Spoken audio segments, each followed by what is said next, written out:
Добрый вечер. У нас сегодня в гостях Гульбара Тулемишева, киновед кыргызский. И вот 11 июня начинается второй международный бишкекский кинофестиваль.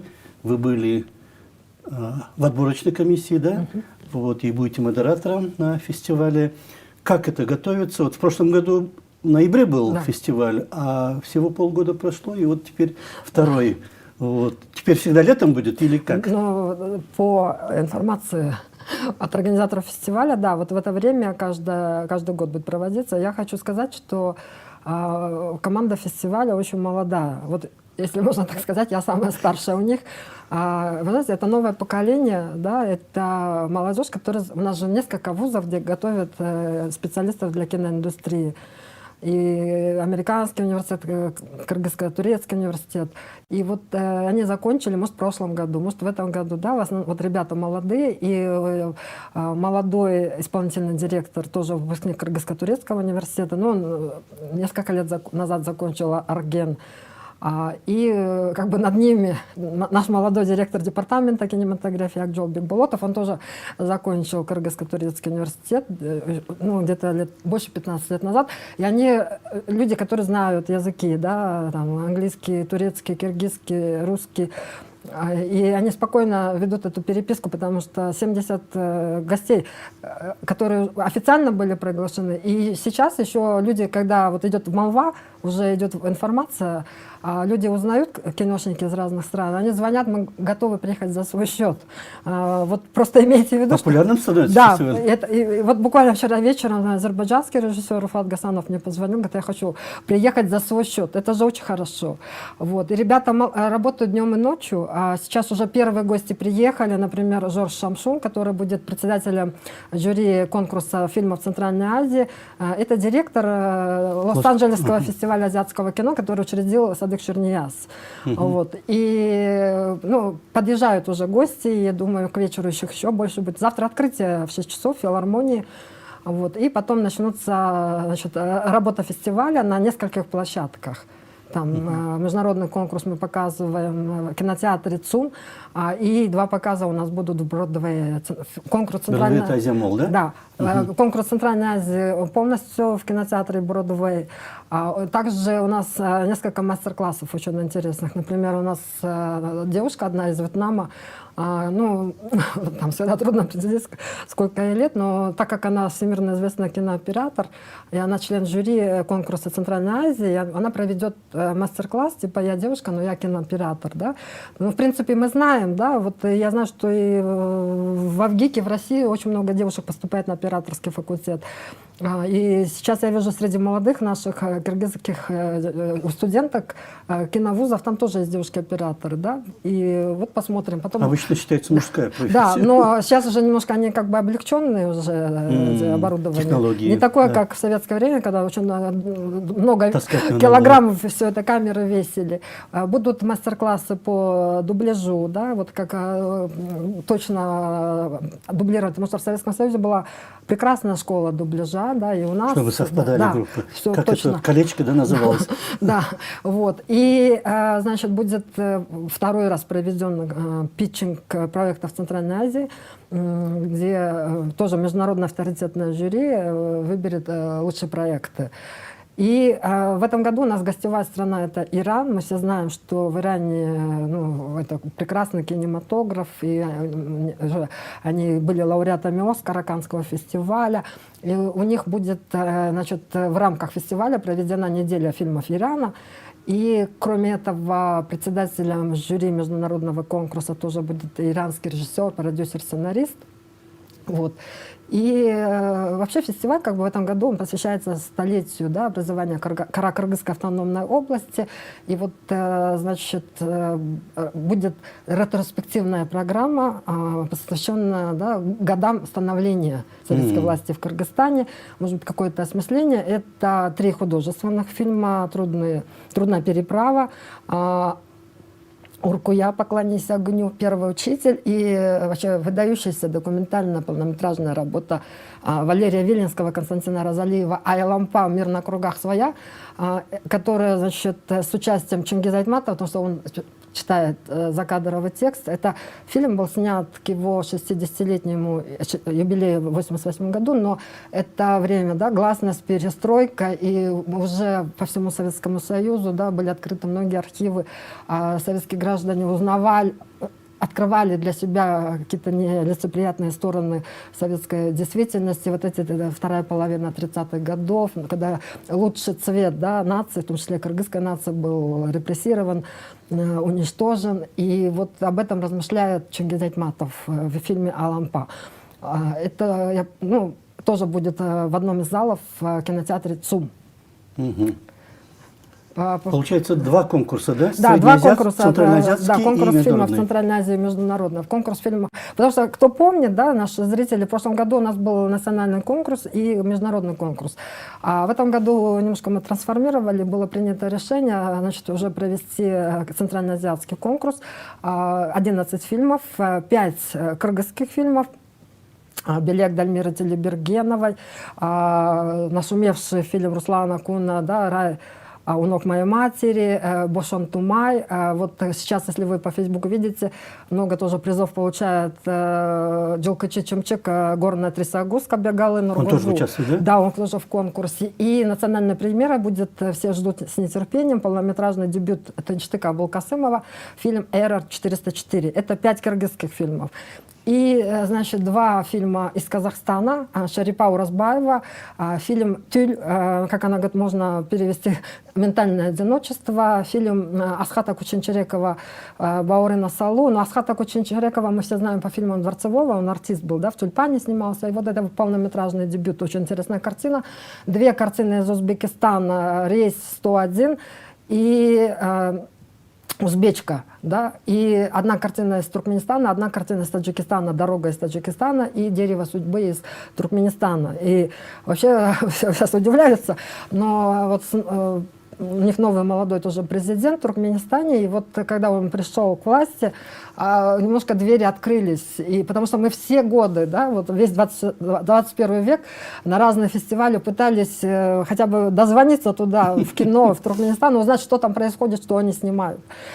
Молчок, никого не выпускали, ничего не говорили. И вот буквально в 22 году мы открыли для себя вот этого Сахы Салыха Байрамова, который тогда на многих фестивалях был, его «Кызыл Курте» такой фильм. И сейчас «Дерево судьбы». Тема и там, это судьба женщины в годы Великой Отечественной войны. Женщина, вот «Дерево судьбы», она ждет мужа с фронта, да, сохраняет ему верность, поливает дерево, которое он посадил, да, чтобы оно было зеленым до того момента, как муж вернется из вот как бы, да, возвеличивание роли женщины туркменки. Вот, ну, я говорю, понятно, возможно, им нельзя сейчас снимать на современные темы, да, какие-то социальные проблемы сегодняшнего дня затрагивать, но мы рады и тому, что мы уже получаем... Вообще, что они участвуют? Они же тоже выезжают и видят, да, куда идет кино, как оно развивается, потому что как бы потихоньку они научатся снимать эзоповым языком, возможно, и как бы переломят ситуацию. Вот. В таком плане. Международный конкурс у нас 8 картин, да, ну, как правило, обычно всегда включается картина кыргызская, самая, может быть, там, достойная, титулованная прошлого года. Международный конкурс. Да, международный. 1 киргизский фильм всегда включается, ну, есть такое правило. Вот это «Похищение невесты» Казала Качу Мирлан Абдыкалыков, который, значит, мировая премьера в прошлом году осенью в Бусане, где он выиграл конкурс в Бусане. И также будет очень интересный фильм, сейчас все люди хотят его посмотреть, «Маленький самурай. Казахстан и Япония». Это, в принципе, да, такая табуированная тема была в советское время. Да? Мы даже не знали, что были японские военнопленные, и они как-то были растворены по отдаленным районам. И здесь такая интересная история маленького, ну, мальчика 13 лет, который вообще случайно оказался на территории Советского Союза на Сахалине. Он просто в годы войны искал своих родителей. И вот, представляете, да, его там как шпиона схватили, осудили и отправили в Казахстан как бы ссылку, и с условием, что он там будет отрабатывать свой штраф, потому что у него денег нет заплатить. И мальчик думает, 2 года он там отработает и вернется в Японию. Ну, он 53 года этот человек прожил. Вместо 2 лет 53. Да, и только в 2002 году этот человек смог вернуться в Японию. Он 20 лет там прожил, и, вот как сказал режиссер, в 22 году умер. Вот. И Ахтан там играет, да? Ахтан играет там, значит, такого его старшего друга, можно сказать, его защитника, его, значит, друга, кыргыза по национальности. Ахтан В говорит... фильме казах или кыргыз?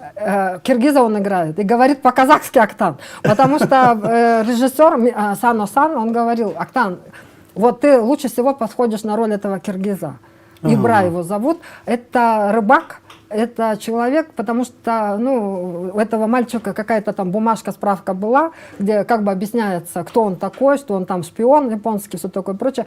И его могли еще куда-то заслать, или, может быть, в тюрьму закинуть. И, значит, люди принимают какие-то усилия, чтобы его спасти. И они говорят герою Ахтана, Ибраю: ты должен его вглубь вглубь Балхаша туда его увезти, и тогда, ну, спрячь там. Надо какое-то время переждать, чтобы эти времена прошли, и чтобы там он в тюрьму не попал. То есть это удивительный фильм. А в реальности был такой, да, человек? Да, это такой человек был, который... И он был кыргыз? Да, потому что это, раз этот человек в 22 году умер, и вот он приедет, он уже, наверное, прилетел, Сано-сан. Да, у нас будет, это 13 числа показ в 10 утра вот в кинотеатре ЦУМ, потом будет сессия вопросов-ответов. Вот этот вопрос мы зададим, потому что интересно. Естественно, наверное, эта история, я так думаю, получила огласку в Японии. Они писали, возможно, Сано-сан с ним познакомился. Потому что вот эти нюансы, детали, да, там же и фильм идет на 3 языках: казахский, русский, киргизский. У нас группа большая работает, которые делают субтитры киргизские, и там будут еще английские субтитры, да, у нас международная аудитория, киргизская публика, и они могут на удобном языке, значит, считывать, а кто может, там без перевода понятно, что все киргизский, казахский, русский знают. Вот. И там такие нюансы есть, конечно, возможно, этот человек, режиссер, рассказал.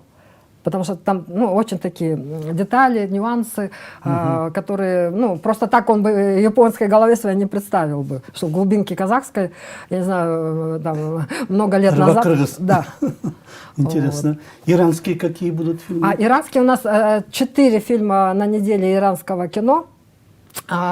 Ну, иранское кино всегда у нас вызывает там восхищение, уважение, и я думаю, что тоже люди, зрители, поклонники иранского кино посмотрят. Потому что у нас в прошлом году был фильм «Параллакс» в конкурсной международной программе, а раз в этом году у нас председатель жюри международного конкурса иранский режиссер, то как бы мы не могли включить иранский фильм, да, в международный конкурс. Потом у нас, значит, очень интересный будет фильм иорданский, иншалла эбой, значит, бойруса ул болот, да, как, может быть, хоть бы родился мальчик, типа.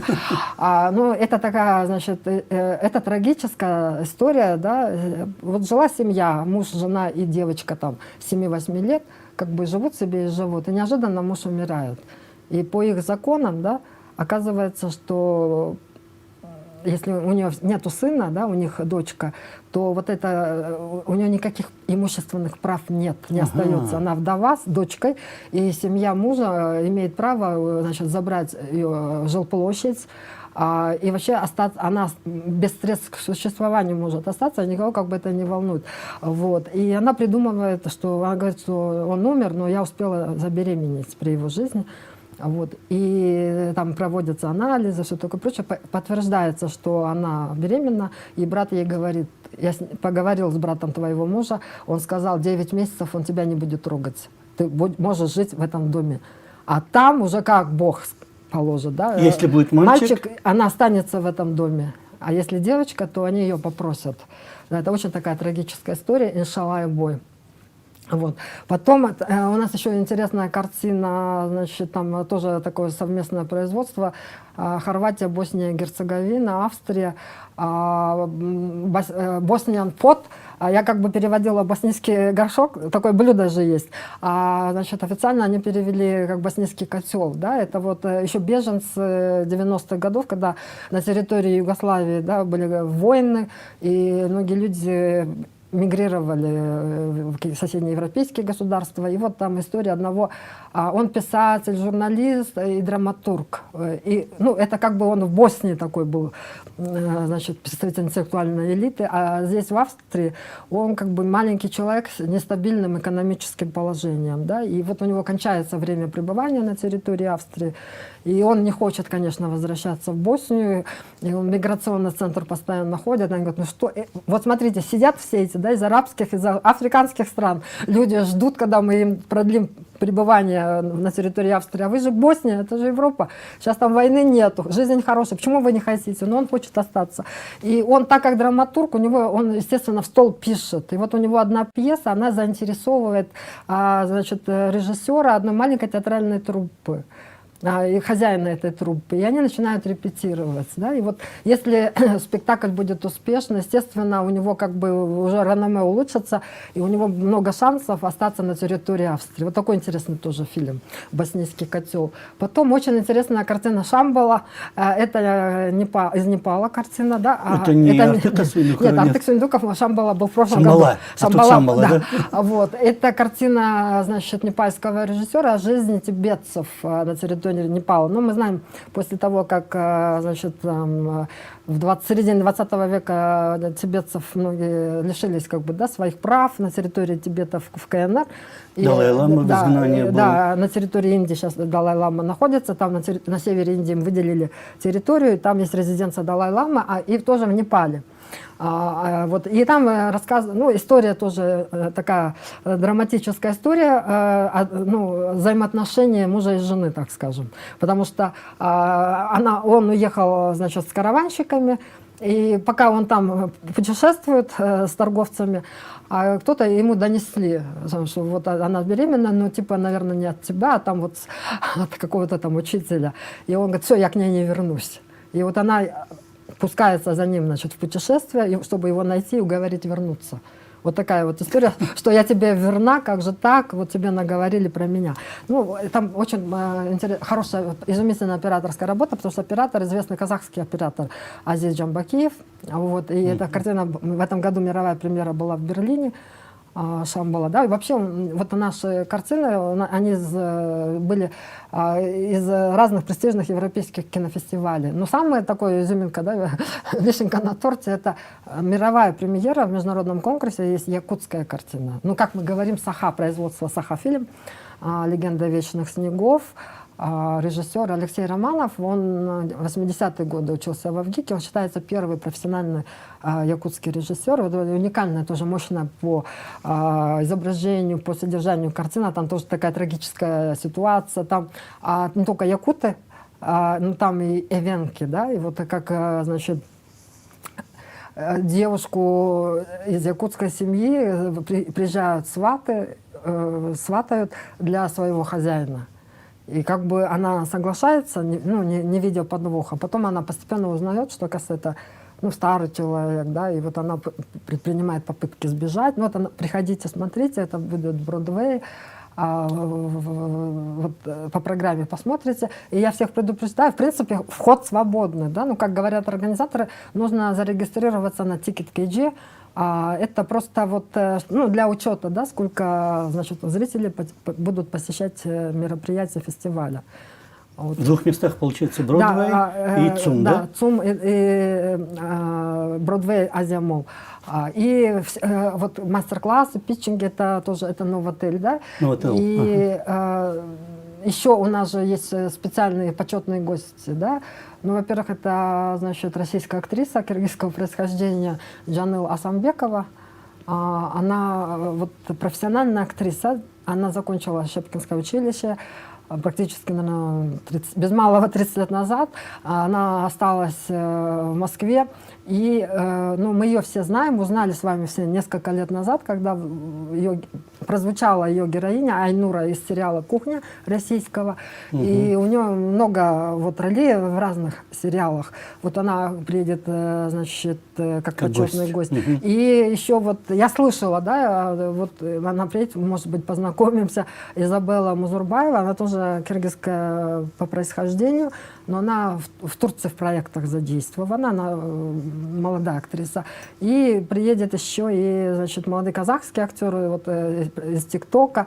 Вот. Но это для молодежи, да, это они молодые, костяк команды молодежь составляет, естественно, ну, чтобы как бы учесть все целевые аудитории, да, у нас есть для более там продвинутых ретроспектива по становлению советской власти в Кыргызстане. И, кстати, да, у нас будет презентация книги Гульнары Абикеевой, знаменитого киноведа из Казахстана, «Нация строительства в Средней Азии», в Центральной Азии. Как раз мы уже после распада СССР получили в Центральной Азии, тут 5 независимых государств образовалось, и поэтому вот как бы в кино эти образы возникали, но, может быть, новые образы, может быть, образы из прошлого. И вот как это, значит, это нациостроительство сквозь кино. А вот Гульнара Абикеева расскажет нам на своей презентации, что самое, чуть не забыла. Очень интересно. Фестиваль, он же на средства государства, да? Государство делается. Это значит, поднимается уровень, экономика позволяет, чтобы проводить такие фестивали. Да, это в 2022 году президент Садыр Джапаров, да, он подписал указ о дальнейшем развитии кыргызской киноиндустрии. Там были поставлены задачи, в том числе проведение кинофестиваля на ежегодной основе. Да, и первый фестиваль состоялся в ноябре прошлого года, да, который прошел с огромным успехом. Он был посвящен 95-летию Чингиза Айтматова. У нас почетной гостью была Чуркан Шара, айтматовская героиня, которой был вручен приз за вклад в мировой кинематограф. И ну, это было незабываемое время, потому что и волна такая пошла по миру. И в этом году еще больше интереса, значит, у наших коллег из разных стран. Вот они к нам все приезжают. Но в то время это явление было, что на нашу кыргызскую тему, оказывается, в капиталистической Турции сняли фильм. 77-й. Да, это 77-й год, по-моему, потому что в 78-м он был вот в Ташкенте фестиваль показан, и потом она приезжала сюда, и ее сняли, этот вальс, как она с Чингизом Айтматовым вальсирует на втором этаже Дома кино. Вот, и да, вот, но это очень здорово. Да, и она отработала в прошлом году, она и на открытии выступила. И у нас же в прошлом году Турция была гостевая страна, и на открытии Дней турецкого кино она тоже выступила, да. И съездила в Дом-музей Чингиза Айтматова, с семьей встретилась, с Ильдаром Айтматовым. То есть, ну, она проявляла такой интерес. И вот девушка, которая ее сопровождала как переводчик, Айпери, она мне говорила, ей очень понравились борусоки. Да, потому что ее хорошо, естественно, так угощали, но она, говорит, запала на борусоки. Да, это здорово, да, потому что это как бы моя идея была, чтобы именно ее пригласить в прошлом году. В прошлом году. Да, потому что, ну, на семье киножурналы выписывались, когда в советское время, и вот я ее впервые из статей о ней в советском экране узнала, что есть такая актриса, вот, и потом уже вот этот «Любовь моя, печаль моя», советско-турецкий фильм был, да, где она Мехмена Бану играла. Потом уже мы посмотрели позже вот эту «Красную косынку», которую «Тополек мой в красной косынке», и узнали, что действительно потрясающей красоты женщина и талантливейшая актриса. И еще говорят, Карачаева черкесского происхождения. Что такое? Там много черкесов. Да, когда-то мамлюки, ну, вот многие были черкесы. Да, то есть... Интересно. В кыргызском кино у нас где-то минут 5 осталось. Вот в целом, как можно описать ситуацию в кыргызском кино? Сейчас. Очень много фестивалей. Вот даже Джилка Чичимчик прямо премии за премией получают. Ну, это вообще уникально. Бегалан Наргазу, да, он как бы ветеран кыргызского кино. В советское время он работал на киностудии, там, не знаю, организатором кинопроизводства. Директором фильмов. Да, директором фильмов. И потом, вы знаете, после распада СССР он ушел в бизнес, потом он был депутатом, у него авиакомпания даже своя была. И вдруг у него решил свою, вот, видимо, накопил деньги и вложил их в свое кино. Да, ну, и он, получается, молодой режиссер, Его дебютный фильм, который очень хорошо везет, и все желающие могут прийти посмотреть. Вот. Но, в принципе, у нас государство тоже очень, как бы каждый год наращивает ну, средства, старается больше выделять на съемки фильмов. И мы знаем, что частный сектор тоже хорошо работает. Вот Руслан Акун никогда не снимает на деньги государства, он всегда на частные деньги снимает. И мы как видим, как успешно этот фильм «Рай» идет по, не знаю, как Кыргызстан, Казахстан, Россия, да, с успехом в Там Узбекистане. прямо овации, да. Да, и поэтому вот все посмотрим на фестивале, Руслан будет вопрос-ответом, можно, как бы, потому что дискуссии же идут. Я просто по этому фильму много давала интервью, и YouTube, и, значит, в Азатыке, кто может там посмотреть, и какие-то вопросы могут задать Руслану во время сессии вопросов-ответов, то, что он ответит. Вот. Ну и мы знаем, вот сейчас Актан Арымкубат, да, на киностудии «Кыргызфильм» запустился с новой картины. Да, на средства только киностудии «Кыргызфильм». Это по произведению литературному Топчугу Шайдулаева. Топчугу Шайдулаева у нас сейчас просто на расхват у режиссеров. Да, вот у него такие очень интересные. И молодые с ним экранизируют ее рассказы, повести. И вот такие мэтры, как Актан Арымкубат.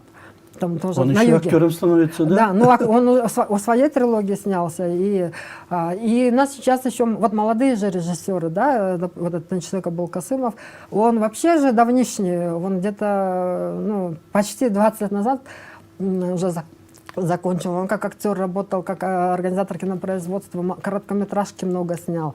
Полнометражный документальный фильм был такой «Страна и государство», и вот его полнометражный дебют, который РР-404, все ждут с нетерпением посмотреть. Потому что он даже, у него была эпизодичка. Босс Салкини, который играл героя, вот этот Тынчтык Абулкасымов, который, для него была украдена Асема по ошибке. Это вот Тынчтык Абулкасымов. И он также, он работал на картине «Любовь дочери министра», он там в эпизоде снялся в роли негодяя. То есть он разноплановый артист, Тынчтык. Ну и теперь все люди увидят, каков он как режиссер. Да, очень. У нас осталось где-то 2 минуты, 2,5. Какие выводы можно сделать? Что, ну, сам факт, что ежегодный на государственные средства проводится международный кинофестиваль, это, наверное, да, на государственные показывает... средства и еще при, видимо, там при определенном вкладе мэрии Бишкека. Мэрия. Да, и еще самое главное, у нас приз называется «Золотой Джабарс», да, и у нас призовой, у нас же деньги, призы имеют денежное довольствие. Призовой фонд, как мне сегодня сказали в оргкомитете, как и в прошлом году, 3 миллиона сомов составляет. Да? Это уже жюри будет распределять. И вот питчинг центральноазиатский там, победителю там, 300 тысяч сом. Да? Но это вот когда люди собирают на проект, они на каждом фестивале по небольшой сумме. Вот так вот. Они должны участвовать на разных питчингах, на разных фестивалях. И вот так собрать. И Актан вот так собирал на свои международные проекты. Вот. И ну, все с нетерпением, все в ожидании ждут. Вот завтра уже осталось практически, да, 1 день, и завтра состоится открытие, гости уже прибывают. Мы приглашаем всех посетить все эти площадки, о которых я сказала, кому интересен питчинг, могут приходить послушать, как вообще, да, искусство проводить питчинг. Это же короткое, я не знаю, там 5-10 минут вам дают каждому, да, и вы должны свой проект. Ярко представить свой проект, потому что, чтобы комиссию заинтересовать, чтобы они захотели, да, может быть, вас вложиться потом. Мастер-классы профессионалов с разных стран мира, показы, иранские фильмы, ретроспектива кыргызская, международный центральноазиатский конкурс и, ну, в общем, и общение, потому что они же доступны будут, все эти гости, можно с ними общаться, ознакомиться и какие-то планы на будущее. Ну, завязать. Да, завязать. Контакты. Обычно так и происходит же. Люди знакомятся. Как я говорю, на Нуржамал Карамылдоева был проект о японском военноплении на южном берегу Иссыкуля, о японском военнопленном. Вот я говорю, Актан, может быть, они сан на сан и Нуржамал Карамылдоева завяжут отношения и снимут, наконец, этот фильм. Может быть. Да, может быть. Да. Вот. И всех приглашаем, все приходите, посмотрите, значит, фильмы замечательные, дискуссии, проект, эти питчинги, мастер-классы тоже очень интересные будут. Ну, в общем, большое культурное событие для Кыргызстана. Спасибо вам большое. У нас в гостях была Гульбара Төлемишева, самый известный киновед в Кыргызстане. Спасибо большое. До свидания. Спасибо.